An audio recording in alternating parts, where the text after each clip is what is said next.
For 20 years, there was a stretch of road in Taylor, Texas that had no name. It was nothing more than a dusty strip of packed dirt carving its way through cotton fields east of Austin, running parallel to a creek that went completely dry every summer. No one traveled it, no one mentioned it, no one gave it a second thought. 18 months ago, everything changed. They laid down fresh asphalt, they expanded it to 4 lanes. They put up traffic signals, stormwater systems, and road signs. They gave it a name, Samsung Boulevard. Samsung Boulevard. Because the largest technology conglomerate in Asia, the company whose chips power half the smartphones on the planet, whose batteries drive electric vehicles across 4 continents, whose displays you're almost certainly looking at right now, that company was going to erect the most sophisticated semiconductor and battery manufacturing campus the Western Hemisphere had ever seen, right there on that road, in that former cotton field, in the heart of Donald Trump's Texas. $25 billion, 3 chip fabrication plants, 2 battery gigafactories, 1 advanced packaging facility, 11,000 permanent positions, an estimated 40,000 indirect jobs spanning construction, logistics, housing, food service, and education. The state governor called it the single greatest economic achievement in Texas history. The president called it evidence that the world was bowing to American strength. That was 18 months ago. This morning, Samsung Boulevard is deserted. The traffic lights are still cycling through their colors. The drainage systems still function. The road signs still stand. But the construction cranes that were supposed to be piercing the Texas skyline are sitting idle in a storage lot behind chain-link fencing, wrapped in tarps, collecting dust. The concrete foundations poured for Fabrication Plant 1 are developing cracks under the relentless heat. The temporary field offices that housed Samsung's advanced engineering team have been stripped bare. The desks are gone. The computers are gone. The Samsung logo has been carefully peeled away from the glass entrance door. And at 5:47 in the morning Eastern Time, before Washington had woken up, before a single cup of coffee had been poured in the West Wing, Samsung Electronics filed a report with the Korea Exchange in Seoul that hit every trading floor on Earth like a controlled demolition. The filing ran 3 pages. The language was precise and corporate. The message was catastrophic. Samsung was terminating all expansion activities in the United States, effective immediately. The $25 billion Taylor complex was dead. Every dollar, every engineer, every blueprint, every patent filing was being redirected to a new destination, Windsor, Essex, Ontario, Canada, the same corridor where Volkswagen is currently building, the same corridor where Toyota recently broke ground, the same corridor that Prime Minister Mark Carney has been quietly, deliberately, and ruthlessly developing into the industrial backbone of North America. While Donald Trump was systematically torching every major trade relationship America had built, Samsung didn't simply walk away from Texas. They walked away from the United States entirely. They looked at the flag flying over Samsung Boulevard, the flag meant to represent the future, and they lowered it. They folded it carefully and they handed it to Mark Carney. And here is what should genuinely alarm you. Samsung is not an automaker making a calculated pivot. Samsung is the 4th largest company on Earth. They manufacture the chips embedded inside American military hardware. They build the batteries powering the U.S. Army's next-generation combat vehicles. They produce the OLED displays that fighter pilots depend on inside the F-35 helmet-mounted display system. Their integration into the American defense and technology ecosystem runs so deep that their departure doesn't merely create a gap, it creates a void. And Donald Trump, the man who swore that tariffs would draw companies flooding into America, just watched $25 billion cross the northern border because he couldn't stop threatening the very people who were trying to deliver exactly what he had asked for. Over the next 45 minutes, we are going inside the boardroom in Seoul where this decision was finalized. We will walk through the leaked Samsung risk assessment document that designated the United States as a code-red investment environment, the same classification applied to nations experiencing political coups. We will examine the private meeting between Mark Carney and Samsung's chairman that took place 3 weeks ago in a closed room at the Shangri-La Hotel in Singapore, a meeting the CIA tracked, reported to the White House, and that was subsequently ignored. We will explore why the governor of Texas is now in a state of barely concealed panic, why the Pentagon's procurement division has gone into emergency response mode, and why the price of every phone, laptop, and electric vehicle you purchase over the next 10 years just quietly increased. You are watching the dismantling of American technological sovereignty unfold in real time, not orchestrated by China, not engineered by an adversary, carried out by a president who turned America's most reliable industrial partner into its most motivated competitor. This is the story that will appear in economics textbooks for the next century, and you are living through it right now. Let's begin.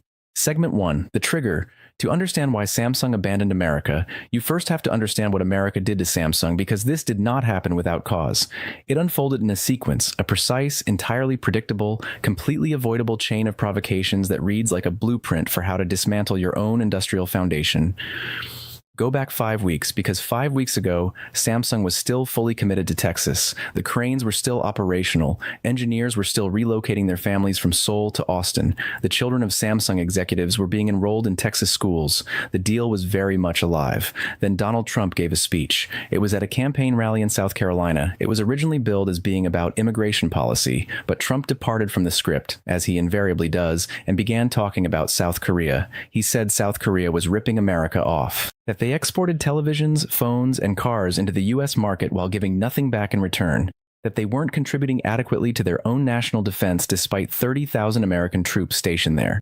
He announced he was examining major tariffs on Korean electronics, major ones, perhaps 40%, perhaps higher, including semiconductors, including Samsung. You need to understand what that kind of threat sounds like inside Samsung's boardroom. Samsung was actively spending $25 billion to construct a factory on American soil, a factory designed to produce semiconductors. And the President of the United States had just publicly threatened to slap a 40% tariff on Korean semiconductors. He was threatening to penalize the very products that factory was being built to produce. He was threatening to punish Samsung for a trade imbalance while Samsung was investing $25 billion specifically to reduce that imbalance. It is the equivalent of penalizing the fire department for the existence of fire, but it escalated further. It always does.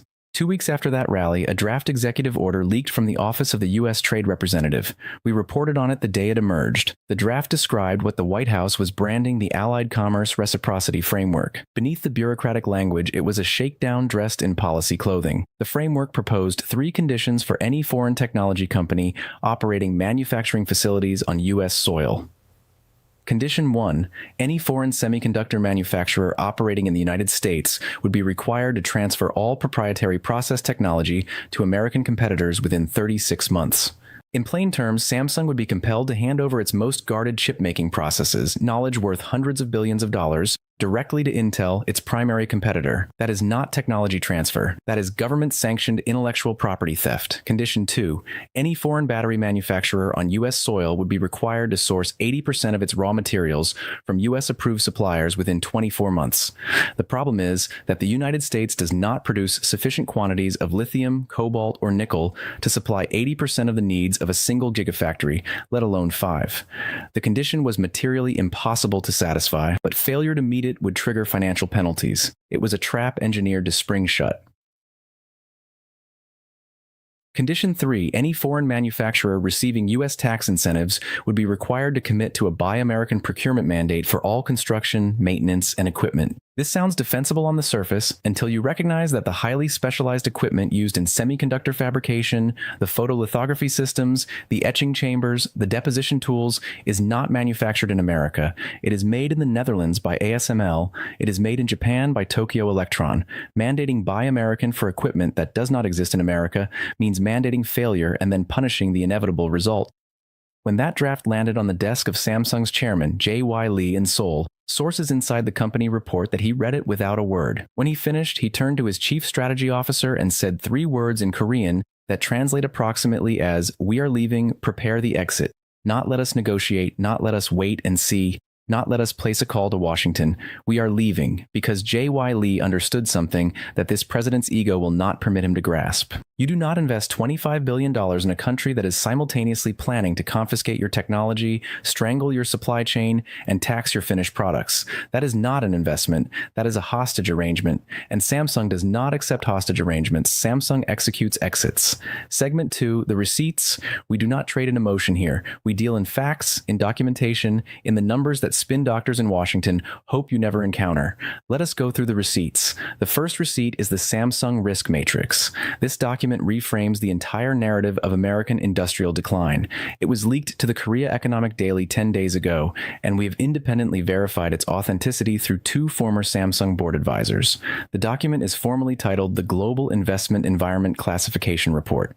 Samsung produces it every quarter. It evaluates every country where the company holds manufacturing operations or active investment plans, rating each across 5 dimensions: regulatory stability, executive branch predictability, intellectual property protection, supply chain accessibility, and what the report calls sovereign risk interference, a measure of how likely a given government is to weaponize regulatory authority against foreign corporations for political ends. In the fourth quarter report from last year, the United States was rated green, safe, stable, and predictable, ranked alongside Germany, Japan, and the Netherlands. In the second quarter report from this year, the one that was leaked, the United States has been downgraded to Code Red. Code Red, that is Samsung's lowest tier. It is the classification reserved for countries experiencing active political breakdown, regime change, or sovereign debt default. The only other nations currently holding a Code Red rating from Samsung are Venezuela, Myanmar, and Sudan. The United States of America is now ranked in the same investment risk category as Sudan, in the formal assessment of the fourth largest corporation on Earth. Not because of its economy, not because of its infrastructure, because of one individual. The summary section of that report contains a paragraph that every American citizen deserves to read. Samsung wrote that the U.S. investment environment had deteriorated beyond acceptable thresholds for long-term capital deployment, that policy volatility driven by executive branch rhetoric and uncoordinated regulatory action had generated conditions incompatible with the 15 to 20-year planning horizons that semiconductor and battery manufacturing infrastructure demands, and that the committee was recommending immediate strategic withdrawal from all uncommitted U.S. projects with reallocation to jurisdictions demonstrating multi-administration policy continuity. They compared America to Sudan, they recommended immediate withdrawal, and the stated cause, written explicitly in black and white in a corporate document never intended for public release, is the behavior of the President of the United States. Not American policy in the abstract, not the American economy. The President's own rhetoric, his unpredictability, his chaos. Samsung did not leave America because America is a failed nation. They left because America is currently led by someone who makes stable, long-term investment impossible. The distinction between those two statements is the most consequential and painful truth in American public life right now. The second receipt is the Singapore meeting. Study this carefully, because while Trump was threatening Samsung from a rally stage in front of a partisan crowd, Mark Carney was courting them from a private hotel suite. And the methodical precision of Carney's approach makes Trump's bluster look like a child banging on kitchen pots. 3 weeks ago, Mark Carney traveled to Singapore under the public banner of a regional trade consultation. That was the cover. The actual objective was a private 4-hour working session with Samsung chairman J.Y. Lee at the Shangri-La Hotel. 4 hours. Not a ceremonial photo opportunity, not a 15-minute courtesy exchange. A 4-hour substantive working session with technical teams, financial advisors, and legal counsel present on both sides. We know about this meeting because Canadian access to information requests filed by investigative journalists in Ottawa produced partially redacted government briefing documents that reference it by name. We also have confirmation from 3 independent South Korean business journalists who verified it through their own contacts inside Samsung. Here is what Carney brought to that table. He arrived with a site survey for Windsor, Essex that Samsung's own engineering teams had pre-approved. The land was already zoned for industrial use. Environmental assessments had already been completed. Utility connections, water, electricity, fiber optic had already been fully designed. Permits had been pre-cleared through a federal fast-track program that Carney had established specifically for this category of investment, a program he calls Project Keystone.